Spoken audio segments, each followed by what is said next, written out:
Rapaz, a quarta temporada de Overlord, sem sombra de dúvidas, foi a mais obscura de todas. E eu não tô brincando não, rapaz, tô falando muito sério pra você. Galera, se eu te disser que você ainda não viu nada do que realmente aconteceu na quarta temporada, pô, tu acha que tu vai pirar o cabeção quando tu vê isso aqui. Então vamos dar uma olhada no que se passou por trás dessa guerra, né? Por que o Ainz realmente quis atacar o reino Restizi no final das contas, e qual foi aquele brutal final do Philip que rolou lá na novel que não chegou nem perto de ser mostrado no anime pra gente, tá? Isso foi literalmente cortado do anime. Então vem comigo que a hora do pesadelo começa agora.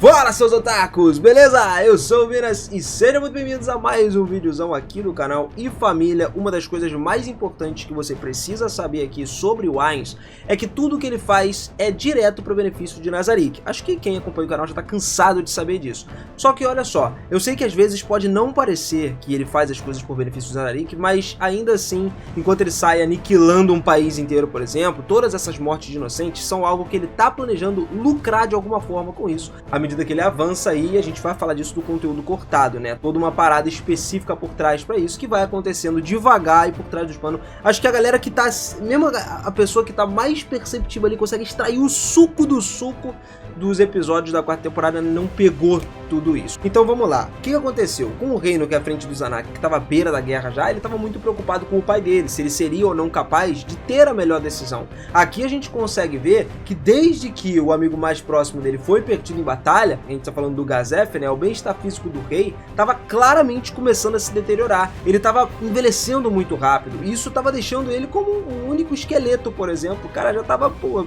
magrelão. Então, considerando essa súbita falta de vitalidade dele, o Zanak tinha medo de que o pai dele não tivesse no estado bom, pelo menos, né, minimamente bom ali, de mente, para poder lidar com essa guerra. Era uma situação que ele sentiu que poderia exigir algumas medidas mais drásticas, né, especialmente quando o rei começou a proteger o Philip, com base no que ele poderia ser uma pessoa inocente, já que muitos estavam convencidos de que tudo isso era só uma manobra que tinha sido armada pelo reino feiticeiro, só que não tinha sido. O Philip realmente fez aquela cagada que ele fez. O rei Ramposa, ele foi muito inflexível, né, na mão dele, estabelecendo esse precedente arriscado, né, de botar ali a cabeça dele no lugar do Philip. E olha só, cada vez que tinha uma trama realizada pelos vizinhos mortos-vivos dele, o rei não queria ter que começar a sacrificar a inocência só para apaziguar isso tudo. Era um método insustentável de tratamento e o conflito todo era uma parada para ele simplesmente bárbara. Sendo esse caso, o Zanak tinha certeza de que o pai dele não estava conseguindo ver a maior imagem de todas aqui. Ele recusando se tornar um estado vassalo, o Zanak sabia que teria um trabalho difícil pela frente e que ele acabaria herdando do seu pai. Só que, cara, ele tinha o respeito, né, que exigia das pessoas com quem ele discordava. Mas apesar de nem sempre ver ali cara a cara o conselho ao seu lado, cada ministro admirava a natureza benevolente em extremo, sendo considerado o rei que atraía as pessoas que eram muito melhor do que ele mesmo. O Zanak esperava que ele fosse capaz de tirar vantagens disso no futuro quando ele se tornasse o rei.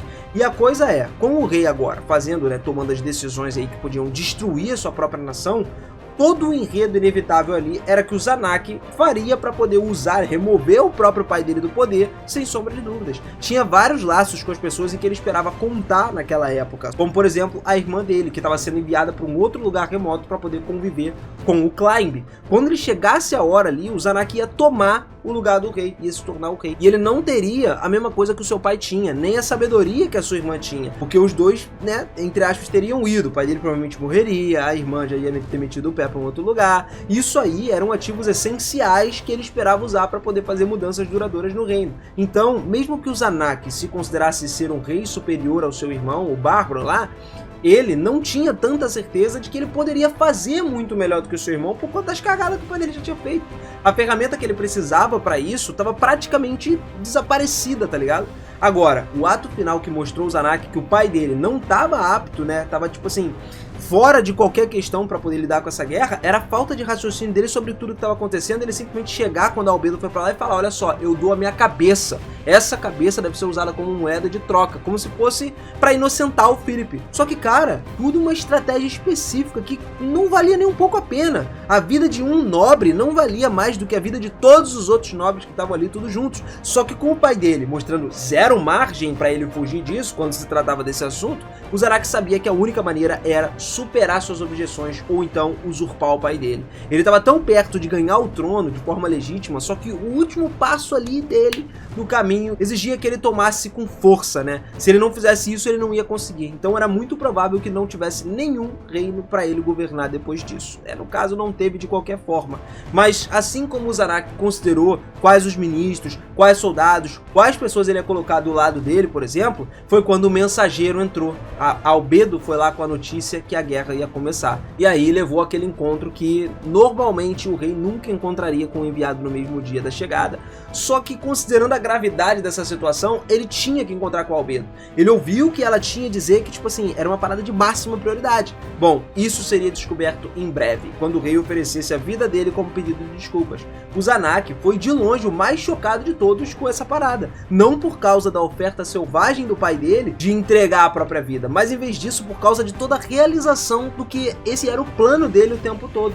Como o rei, cujo trabalho era atender às necessidades do seu reino primeiro, o que também incluía situações como essas aí, a única esperança da resolução era o mais alto nível de sinceridade oferecida pelo próprio monarca, que é o rei, tá ligado? Então, para qualquer nação normal que recebesse Albedo, né, ou então recebesse desculpas assim, junto com o chefe do rei, seria sem dúvidas mais do que o suficiente para resolver qualquer assunto. Porra, beleza, vamos matar o rei aqui, tirar a vida do rei, acabou o nosso problema. Só que o negócio é que o Ainz não é assim.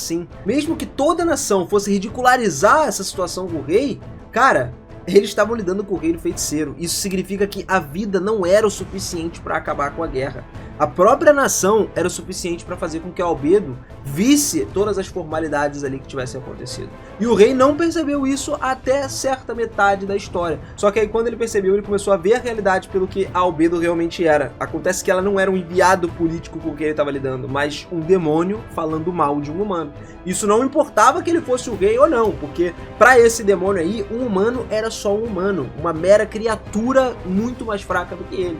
E ele absolutamente não era nada que merecesse um nível de respeito condizente com isso. Então depois que o Ramposa viu que a situação dele não tinha mais volta, o pensamento começou a passar pela cabeça dele para matar Albedo. Só que um ato como esse, mano, acabaria com todas as outras nações, mano. A culpa recairia sobre quem? Sobre eles ali na hora. Nenhum país gostaria de ajudar alguém que matou um mensageiro, sacou? Em vez disso, foi enviada uma mensagem para todas as outras nações, informando eles que a cabeça do rei não bastava. As outras nações começaram a ver isso aí como algo um pouco cooperativo, né? Ele pensou tipo assim, pô, vamos ajudar o Ainz, porque se a gente ajudar, a gente pode ganhar uma coisa em troca. Agora, numa conversa privada lá com a família real, depois que o Ramposa contou a Renner e o Zanak, eles acabaram fugindo. Só que os dois estavam bem cientes de que não tinha qualquer lugar para ir. Uma vez que qualquer um deles ainda estivesse vivo, o reino continuaria a viver através da sua linhagem, né? Vindo de geração para geração. Uma noção que os dois tinham certeza de que o reino feiticeiro não permitiria que acontecesse. Ou seja, o Ainz mataria todo mundo.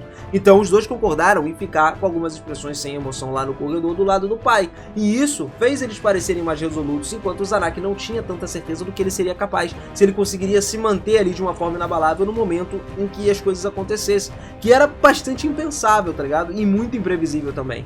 Agora, avançando para um mês da guerra, a reunião que nós vemos ali, o Ainz tendo junto com a galera lá da tumba, né? Foi um momento no qual ele estava tentando o seu melhor, mesmo que devido à sua mente ser mais mediana, política e economicamente, né, que a gente tá falando, até era difícil de compreender, né? Na verdade, tudo era meio incompreensível para ele. O tema de guerra era algo que ele poderia realmente entender. Isso não significava que ele não tinha desistido de qualquer um dos outros campos e tal, mas que, olha só, já que ele estava nesse campo aí, que ele entendia completamente, para ele ia ser perfeito. O Ainz entendendo tudo pela primeira vez, ele sabia que ele podia simplesmente, pelo menos, tentar entender o padrão de tudo. Então o Ainz estava realmente tentando se tornar alguém melhor com eles. Ele definitivamente teria preferido só entregar isso na mão da Albedo, né? Ou como qualquer outro guardião. Só que era só uma questão de tempo até que ele falasse algo que levaria Nazarick a algumas perdas incalculáveis. Então a melhor maneira de evitar que isso acontecesse era eliminar o problema bem na fonte. Acabar o mal, cortar pela raiz. O que significa se tornar uma pessoa melhor. Se os guardiões sempre iriam procurar a opinião do Ainz, então o Ainz precisava garantir que a opinião dele fosse a opinião certa.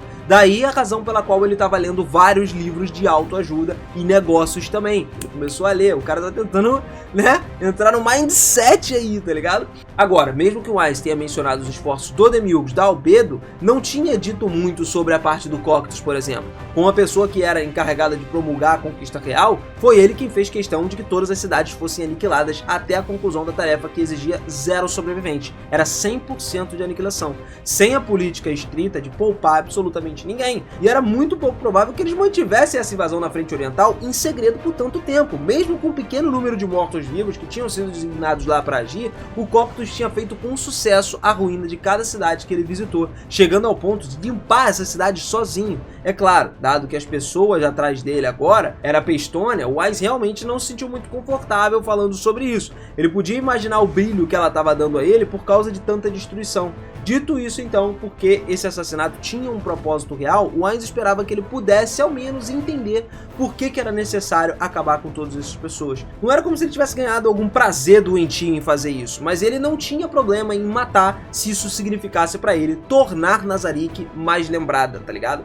Ninguém nunca esqueceria do que eles fizeram. É aquilo que a gente falou, desde que fosse pro benefício direto de Nazarick, ele faria. Não tinha limite pro número de pessoas que o Wise mataria por isso. Quanto ao que toda essa morte significou, isso tudo tá relacionado à discussão do Wise sobre o fracasso. Pensa só, se todas as vidas perdidas fossem valer a pena, então pelo menos uma das conquistas deles necessária para evitar o fracasso também valeria. Não importa como ou quando isso acontecesse, mas contanto que uma dessas coisas que ele estava planejando tivesse sucesso, a experiência adquirida com isso seria inestimável. Não só para ele, mas estou falando para todos os guardiões. Lembra que ele tacou o Coctus lá para atacar os Lizardmen para ver como que ele se sairia? Para aprender mais? Pois é, isso aí era uma experiência grande para todo mundo agora. Então assim, entre todas as coisas que o Wise esperava dessa guerra, o que ele queria que não foi dito pra gente era uma derrota. Ele não queria ganhar. Mas para você entender, né, ter um pouco mais de contexto sobre o que é isso, bom, nem todos podem ser como o Wise, cara. Tocar, buscar o crescimento e tal, e mesmo depois de ganhar, às vezes alguém precisa perceber as suas próprias deficiências com um golpe sólido para poder destacar elas e melhorar elas, entendeu? A experiência passada do Wise com o seu fracasso que ele já teve, isso tudo foi um encontro essencial para tornar Nazarick ainda melhor, sacou? Você deve estar entendendo o que eu tô querendo dizer. As invasões de inimigos, fortalezas e numerosas campanhas para conquistar aquele lugar, sem sombra de dúvidas, deram a ele experiência e tudo necessário para poder lidar com situações como essa. Ele queria passar o mesmo para todas as pessoas que estavam ali, todos os guardiões e tal. Então, na esperança de espalhar essa experiência em Nazarick, o Wise queria que os seus guardiões experimentassem conquistar os lugares por conta própria. Tudo isso era para preparar eles para um inevitável enfrentamento com outra guilda, caso precisasse, porque o Wise sempre pensou que outras pessoas podiam voltar. É claro que não tinha um certo indicativo que existia uma outra guilda no jogo, mas se tivesse, uma coisa da qual o Wise estava absolutamente certo é de que eventualmente chegaria um momento em que ele e Nazarick teriam que enfrentar essa outra guilda. Isso pode não acontecer a qualquer momento, né, em breve e tal, mas assumir que a Ainz Oogun era a única guilda desse novo mundo era uma tolice, não dava pra ele pensar nisso. Certamente poderia acabar levando ele à morte, porque assim, você relaxa. Pô, a minha guilda é a única aqui, a gente é o mais forte do pedaço. Então, tô tranquilo, tô relaxado. Ninguém vai bater de frente com a gente. Só que não é assim que funciona. Ele já pensava à frente, o cara já tava pensando tipo assim, não, calma, a gente chegou aqui agora, estamos conhecendo esse mundo agora, olha quantas guildas podem ter aqui. Não achamos nenhuma até agora, mas a gente também não explorou o mundo todo. Vai que, de repente, né? Então, a fim de preparar o seu povo para essa, eventualmente, experiência aí, né, essa guerra, cara, ele simplesmente criou isso tudo para guiar eles para uma experiência diferente. Especialmente seria uma parada útil, né? Principalmente porque nenhum guardião podia ficar mais forte do que a construção que eles já tinham. Todos eles eram nível 100, então não adianta. Sendo esse o caso, o Wise achou melhor trabalhar na única coisa que eles poderiam melhorar, a cabeça, o pensamento. Tendo essas conquistas registradas aí, distribuídas por toda Nazarick, a história que o Demiurgo e os outros estavam prestes a fazer serviria de base para os habitantes mais fracos aprenderem mais também. E eles podiam tá fraco demais para arriscar, né, se usar ali na linha de frente agora, mas talvez em algum certo momento, como os guardiões da tumba, eles também possam participar. Era só uma questão de tempo até que o Wise fosse forçado a confiar neles para garantir que cada guardião de andar ainda tivesse a mesma oportunidade de aprender como calcular e como fazer uma batalha. Cada um tinha sido designado para várias conquistas, né, de objetivos diferentes. Tudo estava sendo planejado de forma diferente. Duas cidades não poderiam ser abordadas com o mesmo plano de invasão do que a outra. ninguém poderia copiar o plano de ninguém. E olha só, duas pessoas não podiam participar, nem Albedo, nem o Demiurgos. Porque é diferente, os dois sabem, o Demiurgo planeja perfeitamente e a Albedo também já sabe de algumas coisas por trás e tem um comando muito bom. Os dois então estariam de fora nesse quesito. Sendo esse o caso, é algo muito interessante da gente pensar, porque as estratégias que alguns guardiões mandaram foram especificamente os planos um pouco diferentes do que a gente está acostumado. Por exemplo, o plano recomendado pela Shallter. Só que o plano que ela falou foi meio engraçado, tá ligado? Como a responsável pelo transporte dos dragões, era natural que a conquista dela envolvesse dragões também. A ideia era fazer com que os dragões de gelo viessem voando, carregando devoradores de alma, os líderes ali, e então fazer eles serem atirados, soltos do lado de cima, de 500 metros no ar, e depois ativaria imediatamente as auras dele, causando dano e colhendo as almas do lugar, né, que eles estavam absorvendo para se curar. Quando você realmente pensa sobre como é que esse plano operou, cara, a coisa toda foi basicamente um bombardeio aéreo da vida real. Só que os mísseis não eram mísseis, né? Eram uns cara predador lá. Claro, quando o plano foi implementado de verdade, uma série de questões se tornou um resultado extremamente risível. Basicamente, não porque a ideia em si era uma ideia estúpida, mas simplesmente porque o que aconteceu foi realmente muito cômico. O resultado, como deu pra ver, cara, foi porque os comedores de alma acabaram caindo nos telhados e o impacto que eles causaram lá levou eles a saltar, tipo, em todas as direções, sai voando. Então eles iam basicamente pousar diretamente nos telhados e fazer uma entrada dramática, saltando de um lugar para o outro, e acabaria que eles não iam conseguir se recuperar, né, botar a vida de volta para poder continuar lutando. Para evitar uma taxa de incidente como essa, foram necessários mais alguns experimentos antes que o plano pudesse ser considerado um sucesso de verdade. Só que o caminho estava sendo todo preparado para uma potencial divisão aerotransportadora. Quanto a alguns outros planos, teve também alguns planos interessantes, que envolveu lançar uma bomba de fogo de 300 bichos lá, e uma mais secreta que envolveu os assassinos ali e líderes de toda a cidade, independente de qual piso os guardiões criariam isso. Mas as abordagens variadas para as conquistas eram todas certas e muito educativas para todo mundo. Todo mundo aprenderia e veria como realmente isso funcionaria na prática, tá ligado? Agora, com relação ao apelo da Pestônia para Misericórdia, teve alguns fatores que se tornaram uma tomada de decisão extremamente difícil, cara.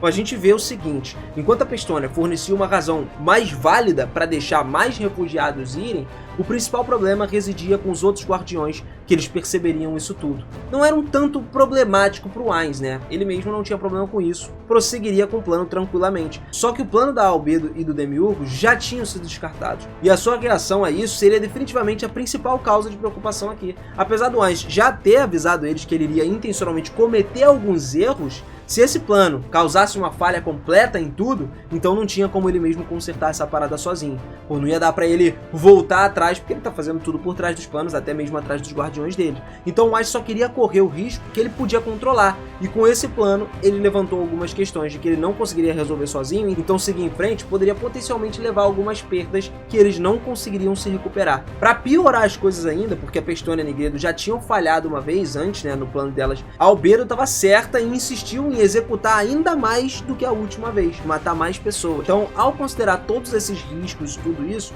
a solução mais lógica era simplesmente rejeitar o que a Nigredo estava falando e a Pestônia também. A coisa é porque não teve nenhuma falha significativa no plano. A Pestônia tinha mencionado que o Ainz não podia simplesmente demitir ela com base no fato de que poderia falhar. E olha só, ele também não ia se safar apenas dizendo que estava planejando matar 90% da população. Então não foi só essa desculpa que ele usou, que era uma parada frágil já, né? Só que rejeitar um plano como esse seria ainda mais fácil para desencorajar algumas opiniões ali, né? Que eram valiosas. Desde que Nazarick estava planejando incorporar pessoas do mundo exterior, né, aquela utopia que ele queria criar, definitivamente tinha um momento em que mais opiniões como a opinião da Pestônia surgiriam. Assim então, por ter Pestônia e Nigredo agindo por conta própria, a experiência obtida com isso certamente também seria útil no futuro. Talvez ele pudesse até colocar as duas encarregadas de gerenciar alguns aspectos desse tipo em Nazarick. Então isso aí foi praticamente tudo que a gente perdeu antes das lutas ali, quando estava rolando a luta na costa da cidade, que ainda não tinha chegado, né, tava longe de chegar algumas semanas especificamente, de chegar em Restiz. Mas já pulando pro final, entrando mais na parte do Philip, né, quando rolou essa guerra mesmo, também teve uma parte muito excluída que é muito importante.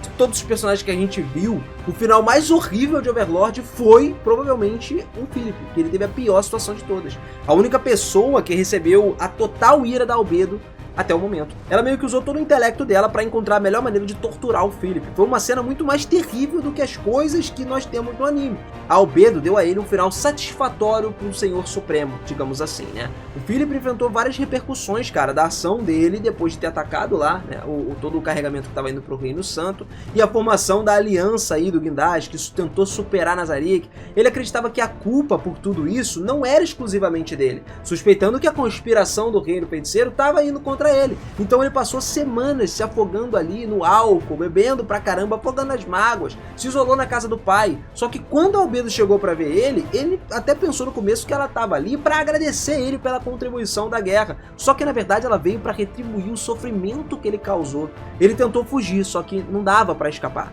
O destino terrível já estava esperando ele. E enquanto a Albedo se aproximava, ela queria que o Philip seguisse ela, só que ele resistiu, choramingou, né, igual a criancinha. A Albedo então pegou ele pela orelha, saiu arrastando ele com força e forçou ela a seguir ele. Mano, o Philip tentava resistir até mesmo atacando a Albedo, só que ela dominava ele com tudo. Ela não pretendia machucar ele, pelo menos não nesse início, só queria que ele seguisse pra mostrar uma coisa. O Philip não conseguia entender porque ele estava passando por essa parada tão cruel, então ele começou a refletir sobre as suas ações e sobre o desespero dele. Então passou a confusão ali, raiva, tudo que estava na mente dele começou a sair. Ele se sentia nessa hora traído pelos que abandonaram ele e culpava todo mundo pelo destino que ele estava tendo ali. Ele começou a questionar até que a Albedo tratava ele com tanto desdém nesse momento. Só que no final o Philip percebeu que ele estava sozinho, mano. Ele tinha sido abandonado, não tinha mais ninguém para ajudar ele. A raiva dele então se transformou em desespero diante da realidade e do castigo. Ele questionou por que isso tudo estava acontecendo com ele, ele perguntava isso para Albedo. E aí você vê como que a Albedo arrastou ele pro ar, né, pra saída de uma maneira absurda, e o que esperava lá fora para ele era nada mais do que uma essência do combustível do pesadelo, tá ligado? A essência do combustível. A princípio parecia ser uma floresta muito grande, só que a visão dele de galhos e folhas, rapidinho assim, no estalo de dedo, se transformou em outra coisa. Não eram as árvores habitualmente feitas de madeiras, cobertas de folhagem e tal, mas em vez disso, a gente tinha uma variante distorcida disso daí. Tinham mãos e pés, cara. A imagem que o Philip tinha percebido de uma forma errada era, na verdade, uma vasta paisagem infernal. Cara, todas as pessoas da casa, todas estavam empaladas em estacas ali, das quais cresciam, né? Saía mão, braço, perna. De qualquer maneira, era uma exibição horrível, cara, de empalamento. E isso foi o suficiente para encher o Philip de terror, porque todos os aldeões que viviam no domínio dele ali estavam empalados, estavam lá. Não tinha um que tinha sobrado. Estavam bem diante dos olhos dele, todo mundo morto. E todos eles receberam a mesma estaca de madeira, entrando pela virilha e saindo pela boca. Nossa, dá até de ver isso. Não importa se eles eram velhos, se eram jovens, homem, mulher, não importa, foi todo mundo. Porque para que a mensagem fosse completa para o Philip, todos eles eram culpados pelo crime que ele fez. Agora, tão chocado quanto era ver essa floresta da morte aí, a única coisa que sobrou para a mente do Philip foi pensar como é que isso tudo foi possível de acontecer. E de jeito nenhum, ele não conseguiu nem ouvir os gritos de todas essas pessoas morrendo por aí. Mas isso porque a Albedo lançou um feitiço, né, que ela encantou que o quarto do Philip não escutava som do que vinha de fora. E assim, ela matou todo mundo e ele ficou lá no silêncio. A intenção de manter ele confinado dentro da própria pequena bolha foi justamente para que isso acontecesse. Talvez, se ele fosse um pouquinho mais inteligente, talvez ele teria percebido que as coisas estavam um pouco quietas demais, né? Só que sabendo o quão estúpido o Philip era, a Albedo tinha certeza de que ele não notaria nada. Foi aí, no final das contas, que a Albedo revelou o destino que aguardava ele. O Philip, mais uma vez, tentou lutar ali para se libertar das coisas, só que no momento em que ele fez isso, foi o momento em que a Albedo se inclinou para revelar a dor que ele passou para fazer isso tudo, tá ligado? Acontece que a gente vê nessa hora um pouco ali do pensamento que foi garantir que o Philip sofresse o máximo possível. Inicialmente a Albedo considerou até ter os aldeões ali linchando ele e tal, só que esse fim estaria longe demais para ser um fim que ele sofreria muito. Então, em vez disso, ela queria praticar suas habilidades de interrogatório com um servo leal, alguém que valoriza bastante a prática e o treinamento. Então a Albedo sabia que o Philip era o candidato perfeito para ganhar experiência na extração de informações. Daí, com um sorriso final, foi como nós vimos lá no anime, a Albedo finalmente revelou o sofrimento dele. Algo que ela prometeu que seria pelo menos tão doloroso quanto todo o resto que ele tinha passado na vida dele. Palavras que infelizmente não chegaram nem aos ouvidos do Philip, mas sim, esse aí foi o verdadeiro fim dele. O homem inteligente o suficiente para reivindicar a vitória de Nazarick mas também é a única pessoa estúpida o suficiente pra ir contra Albedo. Cara, eu até me sinto um pouco mal pela eternidade de tortura que esperava ele, mas falando de novo, cara, ele condenou uma nação inteira, então realmente não dá pra dizer que eu tô sentindo falta do Philip ou algo do tipo. Não, pelo contrário, pra mim, deu mole, teve que rodar mesmo. Mas agora, meu querido, eu quero saber de você, dessas cenas de tudo que a gente fomentou aqui, cara, qual teria sido a mais legal se não tivesse sido cortada, se tivesse dentro do anime? Comenta aí pra gente, eu acho que não tem nem o que discutir, né? Chuto com grande certeza que a maioria adoraria esse final do Philip aparecendo pra gente. Brutal, mano, negócio sinistro. Bom, se você curtiu, comenta aí que não vai ter problema nenhum. E agora, se inscreve no canal também e ativa o sininho, não tem mistério. Clica no botãozinho inscrever-se aí, ou aqui do lado na bolinha, e já ativa o sininho. Sabe por quê? Porque eu também gosto muito que você esteja aqui, pra poder você tá sempre ligado, cara. Eu vou estar sempre trazendo notícia nova, trazer sempre conteúdo novo pra vocês. E você inscrito aqui no canal com o sininho ativado, você recebe a notificação e tá junto com a família aqui, partindo pra cima, entendendo cada vez mais essas histórias de Overlord, beleza? Vou abrir mais ainda a tua mente, explodir mais ela. Tamo junto sempre, família. Beijo no coração, aquele forte abraço e eu te vejo no próximo vídeo, hein? Valeu!